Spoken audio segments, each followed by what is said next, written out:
Dear listeners, like feeling when you find a $20 bill in an old coat pocket and the surprise, a small rush of fortune, the question of how you missed it the first time. Right? And now imagine that feeling, but the quote is your business. And 20 is actually 20,000, 50,000, maybe. And it's been sitting there every single year. Not because you made a mistake, not because you are doing something wrong, but because the systems I rely on were not designed to show us everything. That's the conversation we are actually stepping into today. I'm your host, Avik, and you are listening to Mind Meets Machine, the podcast where we explore how we think, how we build, and what happens when the two come together. And today we are sitting down with someone who's spent his career at business growth, technology, human performance. So please welcome our guest, Jeremiah Desmarais. Welcome to the show. Thank you, Avik. It's great to be here. And I got to tell you, that's probably one of the best descriptions I've ever heard of what we do. So if you don't mind, I'm gonna borrow that the next time I get interviewed. That was great. Amazing, amazing. Thank you so much, Jeremiah. So before we get into the discussion, I'd love to introduce with all the listeners. So, dear listeners, Jeremiah is a TEDx speaker, best-selling author, and the CEO of Centria, where he helps business owners uncover the money that's already theirs and hiding in their own payroll only, right? And his work has touched over 1,000 employer groups and 750,000 lives, consistently finding savings most owners had no idea existed, right? So I don't want to take much of a time. Let's get started. So, Jeremiah, when you tell someone that you can find them $20,000 or more in their payroll without cutting costs or changing anything on the books, so then what is the first thing they usually think? What are you saying? No. I mean, what they actually think? Like, what is the most, uh, common misconception that people have about where this money is or why they haven't seen it before? Yeah, that's such a great question. The number one thing is this sounds too good to be true. How is it that this has been around? And they find out that it's been around for almost 16 years in the tax code. And then they're like, how come I've never heard about this? So I would say those are the two biggest objections we get right out of the gate. Mm. I'm happy to explain why that exists if you want me to, but I want to kind of follow your flow. So let me know where you want me to go. Definitely. So, that is a reaction that definitely I wanted to understand. But yeah, so when someone finally sees it, oh, I can see this for the first time, and that shifts. So, is it just the numbers, or is there something else that actually change in how they understand their own business? Yeah, so I'd say what happens is it's like anything, right? There's this whole cycle that people go through before they become believers and advocates. And I'll tell you that almost all of our clients, after they implement and they start to see the savings in their business. And by the way, we operate only in the United States. So what I'm going to talk about today is really only available in the US because it's a provision of the tax code that's been there for many, many years. But basically what happens is there's they go through that phase of doubt, right? And then they're a little bit more open, and then they start to see it in more than one place, and then finally they become raving fans. And I'll tell you, Avik, that most of our clients come from referrals, which means that people who are happy with our service, they call their other buddy that owns a business, and his friend has 100 employees. This happened to me the other day. I talked to a gentleman in Detroit. He had 40 employees at a dental office, and he says, "Really? Like this is actually true?" And I said, "Yeah, absolutely." He says, "Okay, I'm going to three-way you into my friend." Like he didn't even become a client yet, but he did a three-way call to his friend who owned dental practices in Chicago. They had 100 employees, and he had me leave a voicemail. And basically, in my voicemail, I said, there's a provision of the tax code. Since you have 100 employees, you're probably going to save about $100,000. So here's my phone number. Give me a call. And so that's the cycle of what happens. It goes from disbelief to curiosity to adoption, and then they become raving fans. And it's really interesting, like how how we can be so close to something like running every day and still not see the full picture.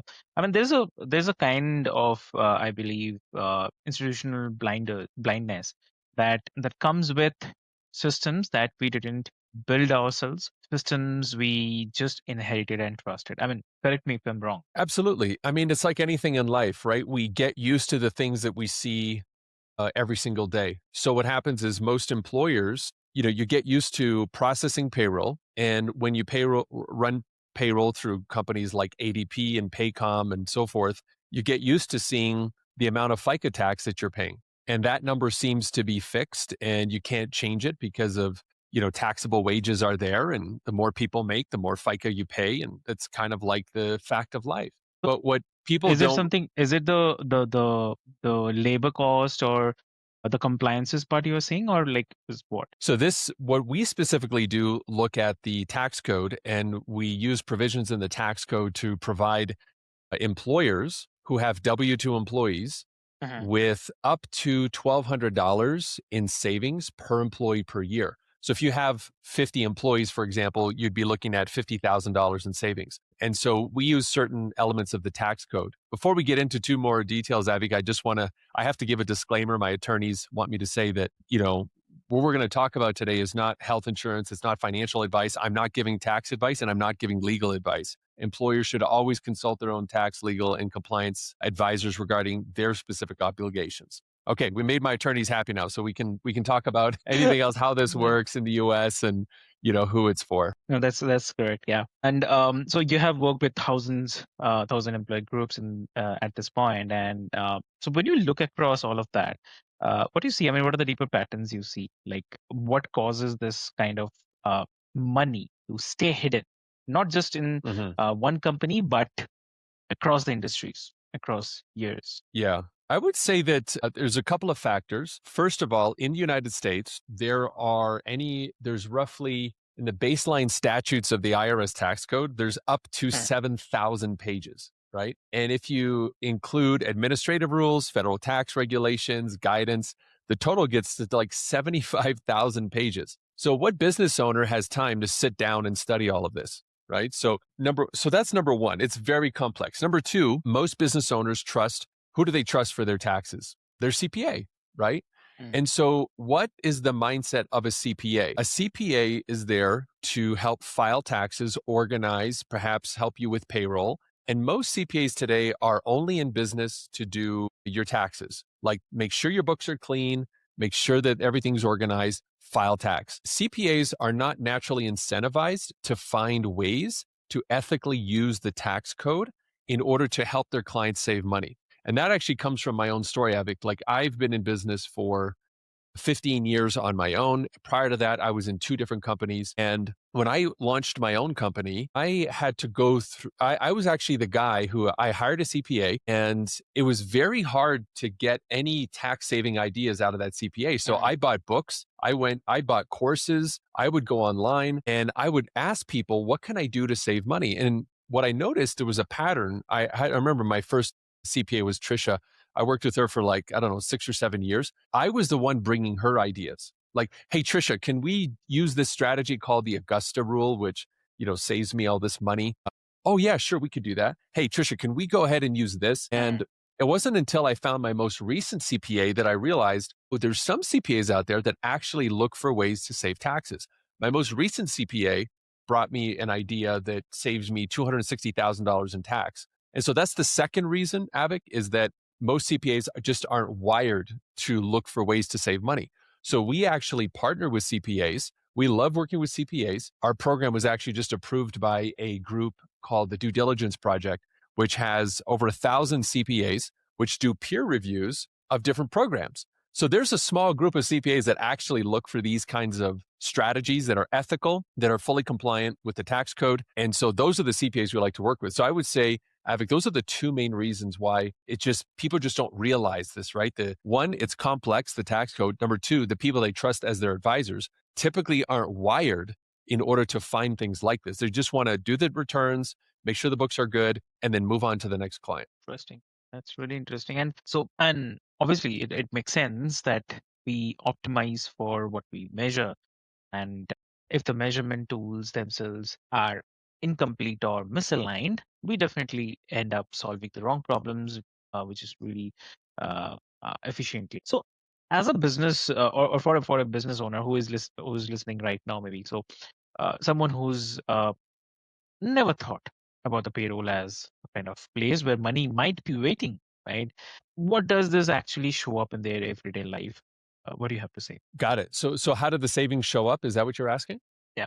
Yeah. Okay. Well, actually, this is what's really interesting about this program, that it's not just about the tax savings, it's what you get as a result and why you can get them. So I'll just back up for a second and just explain how this works, right? So we've actually implemented this at companies like Amazon, their DSP partners, McDonald's, Pizza Hut, Jersey Mike's, Peterbilt. Our smallest client has like 10 employees. Our largest has 39,000. It's a hospital system. And the way that this works, we have to back up and realize, where did this actually come from? Well, 16 years ago in the Affordable Care Act, there was a Congress passed inside the Affordable Care Act a provision that expanded the use of some specific tax codes, specifically Section 125, 104, 105, 106, and 213D. And Congress was looking at the future of the American retiree. And they realized that if they could help people become a little healthier today, that when they turn 65 and they start drawing Social Security or Medicare, if they could get them to take Medicare 1 or 2 years later,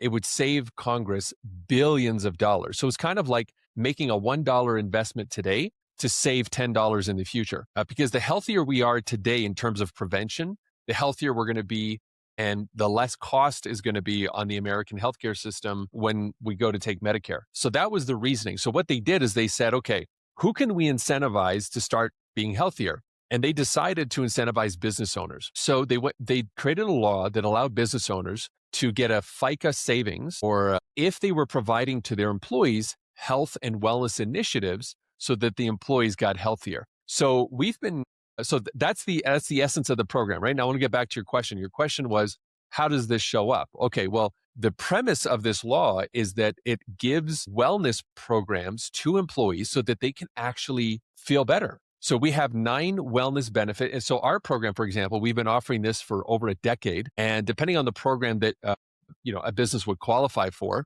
we have 9 wellness benefits. It's all in a simple app on your phone. And it's backed by world-class wellness programs that actually work. So for example, they can call, text, or video call a doctor 24 hours a day, 7 days a week without any additional cost. They get a prescription, over 1,000 discount prescriptions at zero cost, redeemable at some of the most popular pharmacies in the US like CVS and Walmart. They get mental health counseling. There's a huge trend today that the average employee has reported in the US, they lose 7 hours of productivity a week because of stress and financial worries. So they get mental health counseling. They get pet care, free legal services, identity theft protection, blood testing. All of this is provided free. So to your question, how does this show up? Well, for the employee, it shows up as more peace of mind. It shows up as they don't need to take time off work if their child got sick, or if they are feeling unwell, they can simply do a video call with a doctor. Then they can get back to their regular life. And then for the business owner, that shows up in happier employees, more engaged employees, more productive employees, and it results in those tax savings. Got it. Got it. Lovely. So if you have to give one advice to the listeners today, what will you give? Well, that depends. If you're a business owner, my advice would be to contact us and see if you qualify for this program. Our process is very simple. We don't charge for our services. Our website is gocentria.com, GOSENTRIA.com. And there's a short video you can watch that explains the program. You can book a call directly onto our calendar and have a complimentary 20-minute consult. That would be my advice. If you're an employee and you're listening to this, there are great programs out there to help manage mental health. There's great programs out there to manage personal health. I know that for me, Avik, the biggest difference that I've had in my life after, making sure that I had a spiritual part of my life was to take care of my physical body. I got very, very sick when I was 26 years old. It took me 5 years to get better. And ever since then, taking care of myself, my mental health, my physical health has helped me live a better life, be a better husband, be a better member of my community. So that would be the 2 pieces of advice in the context of what we're discussing. And if listeners wants to connect with you, how they can connect? Yeah. So as I mentioned earlier, the best place would be our website, which is gocentria.com, GOSENTRIA.com. My personal email is jd@gocentria.com. Book a call with us. See if your business would qualify if you're in the United States and you have over 15 employees. this program could save you up to $1,000 per employee per year. Amazing. So, dear listeners, what I'll do is I'll put all the links, details, everything into the show notes for your easy reference so that you can easily reach out to Jeremiah. And I'd say, like, found money is not about the good luck. It is all about like asking better questions and building these systems that actually show you what's there. So, thank you so much, Jeremiah, for sharing your perspectives, your knowledge, and also about that disclaimer part as well. I'll make sure I'll just add it into the show notes properly. Definitely. Thank you so much for that. And thank you everyone for listening to Mind Meets Machine. And I'll say if this conversation has landed with you, just be with it for a minute and think about the systems that you trust without questioning the numbers you glance at without really seeing. And sometimes the biggest opportunities are not hidden because they are hard to find. So they are hidden because we forgot to look, right? So with this hope, this is your host Awake, and until next time, keep asking better questions. Thank you so much.